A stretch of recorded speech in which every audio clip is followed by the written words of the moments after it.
Makamu wa rais mstaafu Rigathi Gachagua sasa yuko katikati ya uchunguzi wa hali ya juu unaoendeshwa na idara ya upelelezi wa jinai DCI kuhusu madai kwamba alihusika kupanga vurugu zilizoshuhudiwa wakati wa maandamano ya Juni 25 jijini Nairobi. Kulingana na vyanzo vya karibu na uchunguzi huo, maafisa wa upelelezi wako katika hatua za mwisho za kufunga faili ya kesi inayomhusisha Gachagua na kuajiri na kufadhili watu wanaodaiwa kuchochea ghasia wakati wa maandamano yaliyokuwa yameanza kwa amani. Maandamano hayo ambayo yalikuwa yameandaliwa kuwakumbuka waathiriwa wa zamani wa ukatili wa serikali yaligeuka kuwa ya vurugu kwa haraka na kusababisha uharibifu wa mali na kukamatwa kwa watu kadhaa. Mamlaka zinaamini kuwa huenda vurugu hizo zilichochewa kwa makusudi ili kuharibia serikali sifa au kuibua ghasia za umma. Ripoti zinaeleza kuwa maafisa wa upelelezi wanafanyia uchambuzi rekodi za mawasiliano, miamala ya kifedha na taarifa za mashahidi ili kubaini iwapo Gachagua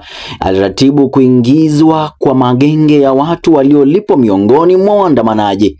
Ingawa mashtaka rasmi bado hayajawasilishwa, shinikizo linaongezeka kutoka kwa washirika wa ndani ambao ni kwenye kambi ya Rais William Ruto, ambao wanataka Gachagua kamatwe mara moja na kufunguliwa mashtaka endapo atapatikana na hatia. Maendeleo haya yanajiri wiki chache tu baada ya Gachagua kumshtumu hadharani rais, serikali yake kwa kupanga vurugu hizo ili kumchafulia jina, madai ambayo sasa yanachunguzwa na maafisa upelelezi kama mbinu ya kupotosha ukweli.